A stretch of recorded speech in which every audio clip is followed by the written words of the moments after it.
탕자의 비유를 보면 둘째 아들이 아버지로부터 유산을 받아 먼 세상으로 떠납니다. 성경에 보면 그 집을 떠난 그곳을 먼 나라라 이렇게 표현하고 있습니다. 아버지를 떠난 먼 나라에서 마음껏 즐겼겠지요.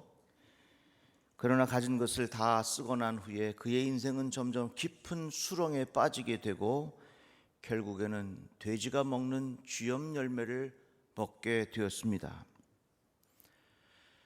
그렇다면 아버지를 떠난 먼 나라는 어떨까? 분명히 아버지와 함께 살던 그곳과는 다른 세상이었을 것입니다. 거기에는 무한 경쟁이 있고 용서가 없고 봐주는 것이 없고 철저히 모든 것이 약육강식이라 약한 자는 강한 자에게 먹히는 그런 세상이었을 것입니다.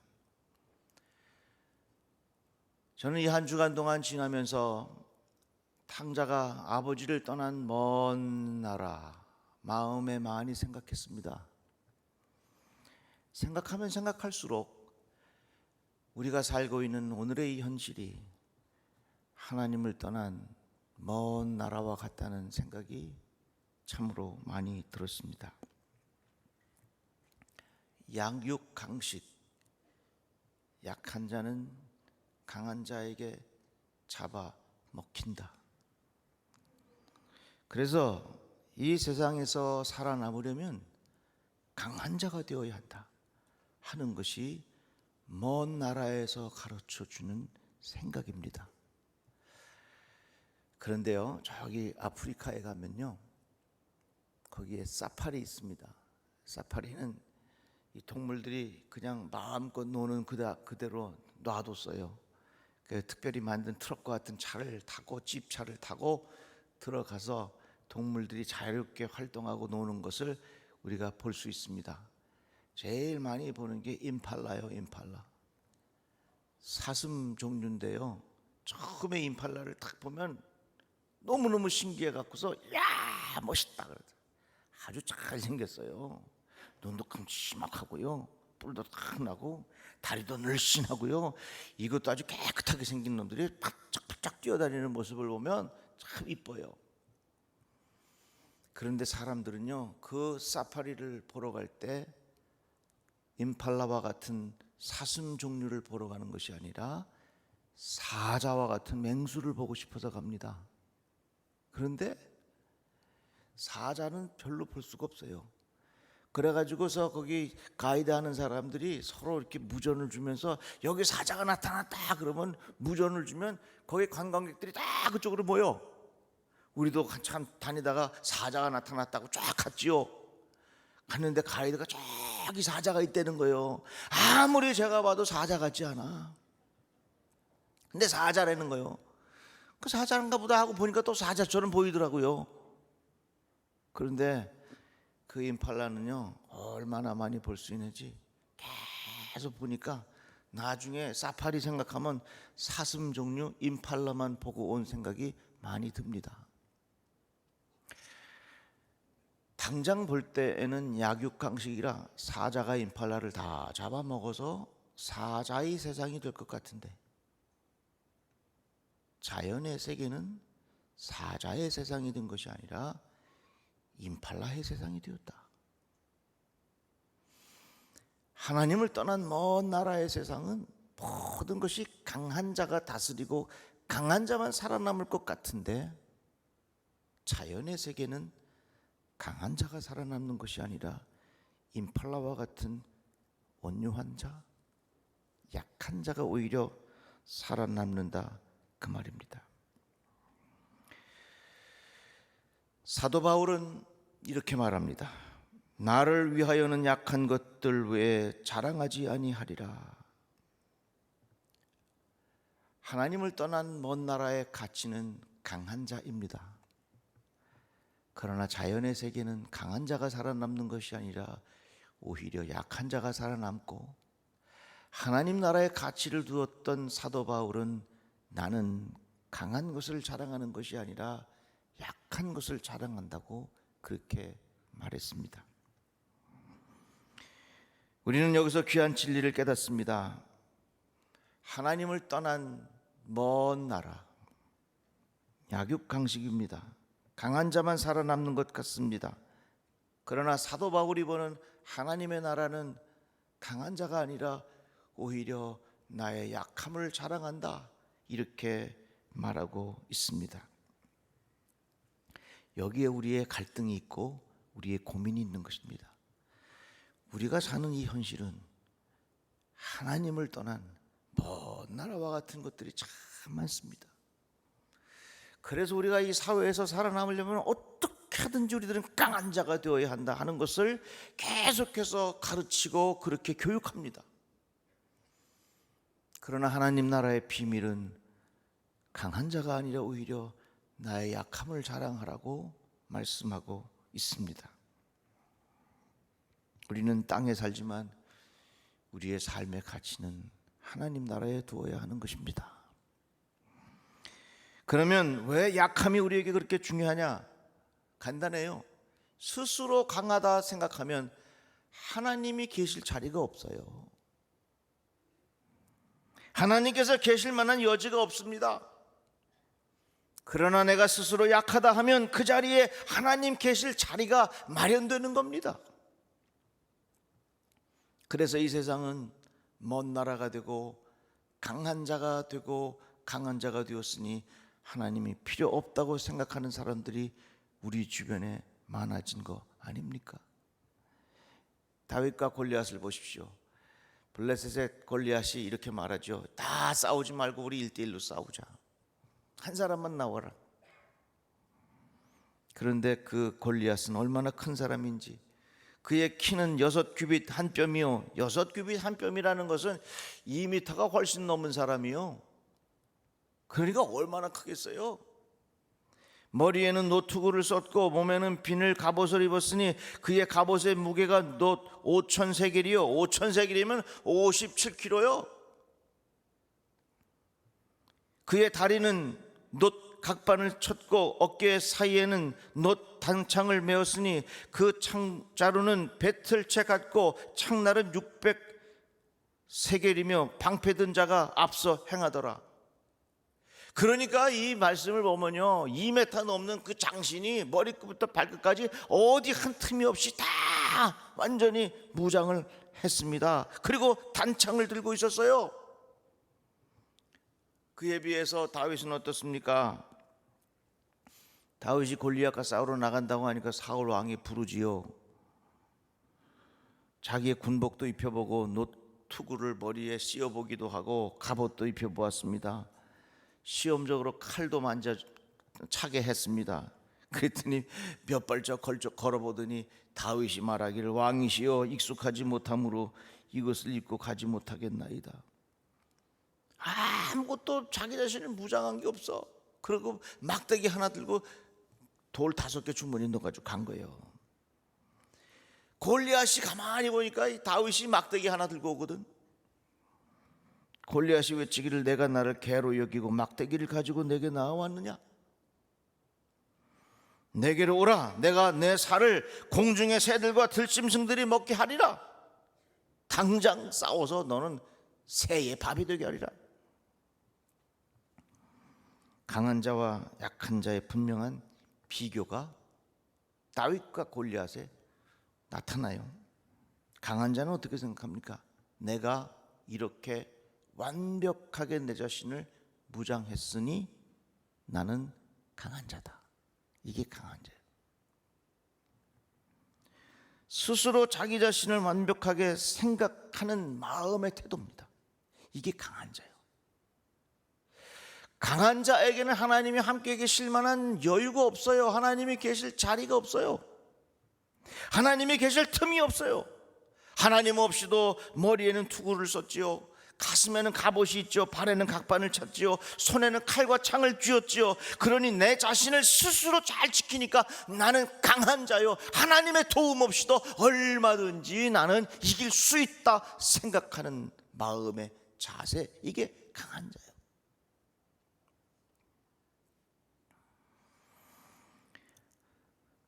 이 시대는 이 모양 저 모양으로 발전하다가 보니까 우리들 스스로가 하나님의 도움이 없이도 얼마든지 이 세상은 돌아갈 수 있다고 착각하는 사람들이 많아졌습니다. 그래서 하나님 앞에 강한 자가 되었고, 아마도 그런 착각이 탕자가 아버지를 떠난 먼 세상이 오늘의 우리의 현실과도 같습니다. 그런데 다윗은 어떻습니까? 갑옷도 안 입었어요. 투구도 쓰지 않았어요. 손에 칼도 없고 막대기 하나 들었어요. 돌 5개 주머니에 있어요. 골리앗에 비하면 엄청나게 약한 사람이요. 약하기 때문에 그 자리에 하나님 계실 자리가 있는 거예요. 다윗이 고백합니다. 너는 칼과 창과 단창으로 내게 오거니와 나는 만군의 여호와의 이름 곧 내가 모욕하는 이스라엘 군대의 하나님의 이름으로 내게 나아가노라. 강한 자는요, 자기 스스로 모든 것을 철저히 다 보호하기 때문에 하나님의 도우심이 별로 필요하지 않아. 그렇지만 약한 자는 어디 도움이 없기 때문에 하나님이 도와주시지 아니하면 자기는 끝이야. 결국은 누가 이겼습니까? 최후의 승리자가 누굽니까? 강한 골리앗이 아니라 약한 다윗이었습니다. 하나님을 떠난 먼 나라의 이야기는 지금 당장은 약육강식, 강한 자가 약한 자를 잡아먹는 그런 세상인 것처럼 보입니다. 그러나 자연의 세계를 보십시오. 사자가 득세하는 것이 아니라 임팔라의 개체수가 훨씬 더 많습니다. 그것이 바로 하나님 나라의 모습입니다. 지금까지 현대 문명은 엄청난 발전을 통해서 인간이 마음만 먹으면 무엇이든지 할 수 있다고 생각하는 먼 나라가 되고 말았습니다. 강한 자만이 살아남고 강한 자가 되어야 약한 자를 먹을 수 있고 그래야 내가 이길 수 있다, 그런 생각을 가진 먼 나라의 이야기가 되고 말았습니다. 그러나 우리는 지금 이 코로나를 겪고 있으면서 현대 문명의 한계를 다 고백하고 있습니다. 우리가 지금 너무 멀리 왔구나. 먼 나라에 왔구나. 강한 자가 살아남는다고 하는 교만한 생각으로 우리가 하나님 없이도 이 세상을 만들려고 우리가 그런 착각으로 살아왔구나. 저는 요즘에 참 감사할 일들이 많이 있는데 그 중에 하나가 우리가 먼 나라에 있음을 그래도 코로나를 통해서 깨닫게 해주신 것이 감사한 거예요. 우리가 먼 나라에 있음을 깨닫고 우리가 하나님께로 다시 돌아가야 되겠다 하는 기회를 주셨으니 이 또한 감사한 거 아니겠어요? 그래서 어떤 사람은 코로나가 뭐냐, 우리 시대에 준 하나님의 교정자라 그렇게 말을 합니다. 맞는 이야기예요.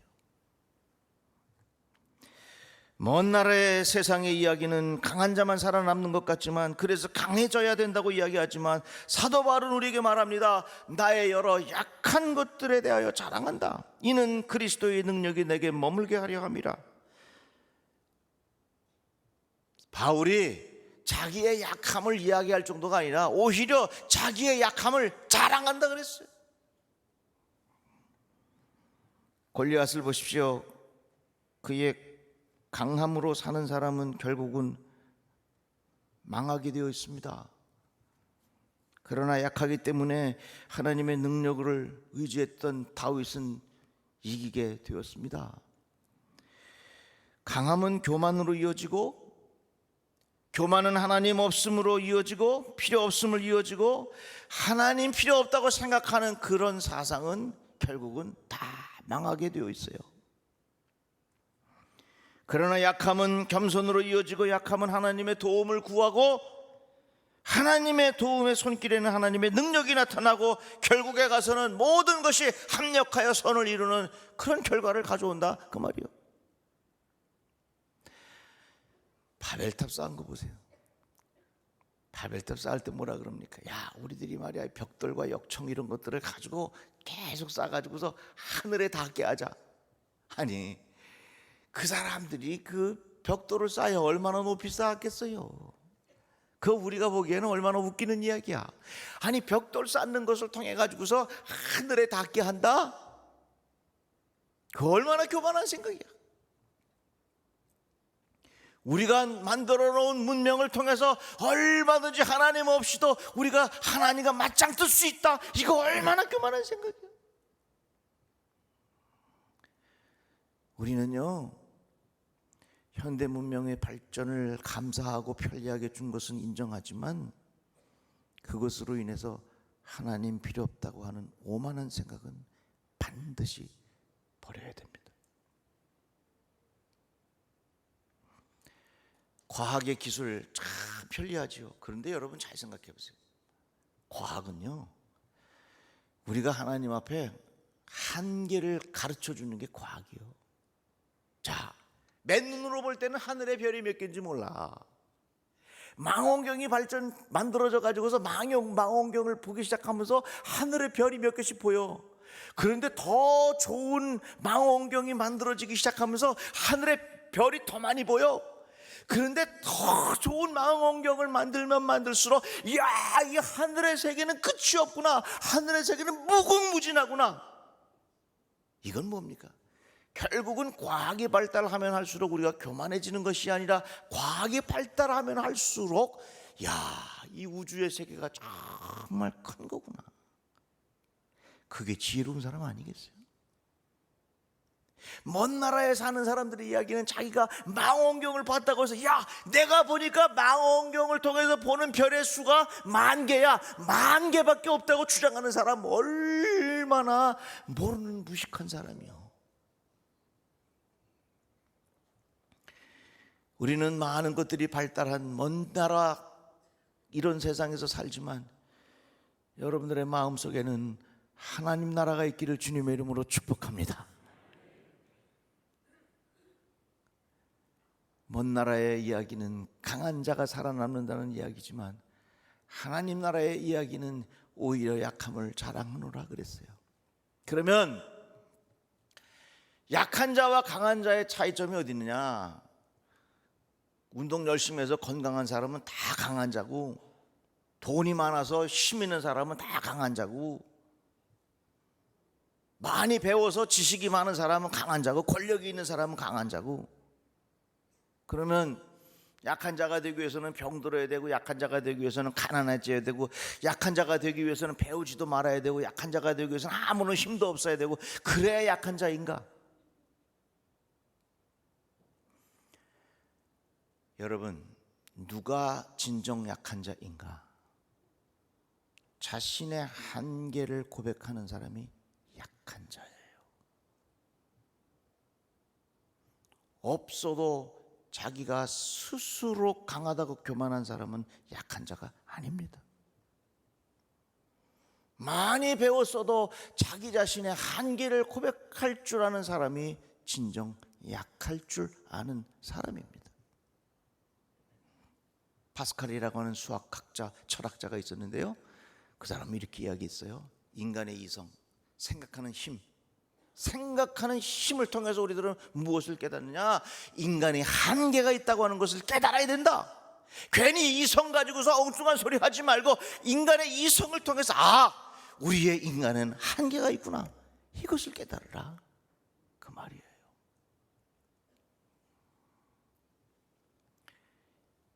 이 시대는 여러 가지 모양으로 발전하고 발달하다가 보니 강한 자가 되었습니다. 강한 자가 되다 보니 하나님이 필요 없다고 생각하는 먼 나라의 세상이 되고 말았어요. 내가 가졌던 가지지 않았던, 내가 많이 배웠던 배우지 못했던 간에 우리 마음속에 스스로 한계를 깨달아야 합니다. 하나님, 제가 돈이 많이 있어도 돈으로 할 수 없는 것이 많이 있음을 나는 고백합니다. 하나님, 나는 많이 배웠어도 나의 배움을 통하여 할 수 없는 것이 많이 있음을 고백합니다. 하나님, 내가 막강한 권력이 있어도 이 권력을 통해서 이룰 수 없는 것이 많이 있음을 나는 고백하고 겸손히 나는 하나님의 도우심을 구하나이다.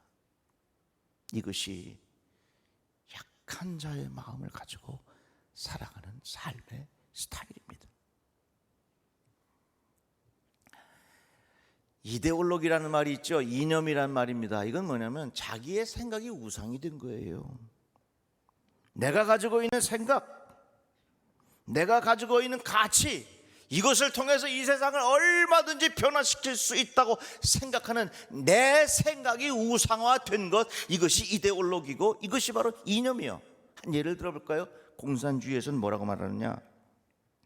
우리는 무엇이든지 통제할 수 있고, 공산주의의 이론을 가지고 무엇이든지 통제할 수 있고 얼마든지 더 나은 세상을 공산주의의 사상으로 만들어갈 수 있다고 생각합니다. 그 생각 자체가 우상이 돼버린 거예요. 그것이 바로 이데올로기요, 그것이 바로 이념이야. 그러니까 사람들 중에는 자기가 가지고 있는 생각, 자기가 가지고 있는 지식을 통해서 하나님 없이도 이 세상을 얼마든지 더 좋은 세상으로 만들어갈 수 있다고 생각하는 먼 나라의 현상들이 우리 주변에 많이 일어나고 있어요.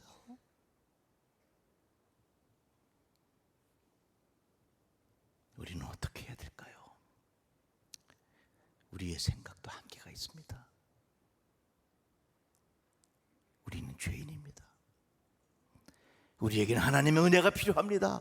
하나님 도와주시지 아니하면 우리 아무것도 할 수 없는 내가 연약한 존재입니다. 이것을 고백하는 사람들이 하나님 나라의 백성입니다. 저에게는 손자가 둘이 있는데 둘째 손자가 지난 몇 주 전에 돌을 지냈습니다. 이 녀석이 아장아장 걷습니다. 아주 저를 괴롭히기 시작했습니다. 그리고 저에게는 90세를 앞에 두신 아버님이 병들어 누워 계십니다. 많은 생각을 합니다. 인생의 시작은 철저히 약한 자로 시작합니다. 누군가 돌봐주지 아니하면 살 수 없는 그런 존재로 인생을 시작합니다. 그러다 마지막 때에 가서는 어떻게 합니까? 다시금 우리는 약해집니다. 약한 자로 태어나서 내가 뭔가를 할 수 있고 내가 지식이 있고 배우고 가지고 하면서 우리들은 점점 강한 자가 되어서 내 스스로 하나님 없이도 살 수 있는 먼 나라의 백성으로 살다가 점점 나이가 들고 병들어서 누워지기 시작하면서 나는 스스로 아무것도 할 수 없다고 하는 것을 깨닫고 다시금 하나님 앞에 가기 전에 하나님은 우리들을 약한 자로 훈련시켜서 부르신다는 겁니다. 그렇다면 우리들은 분명히 깨달아야 됩니다. 하나님, 내가 먼 나라에서 강한 자로 살지 않게 하여 주시고 내가 하나님 나라에서 약한 자로 살게 하여 주셔서 나의 생활 속에서 내가 하나님의 도우심을 구하게 하시며 하나님의 은혜를 구하게 하여 주시며 하나님을 신뢰하는 믿음의 사람으로 살아가게 하여 주시옵소서. 우리에게 이런 기도가 필요한 거 아니겠습니까? 우리 할 수 있다고 교만해지지 말고 하나님의 도움을 구하는 지혜로운 자로 살아가시기를 주님의 이름으로 축복합니다.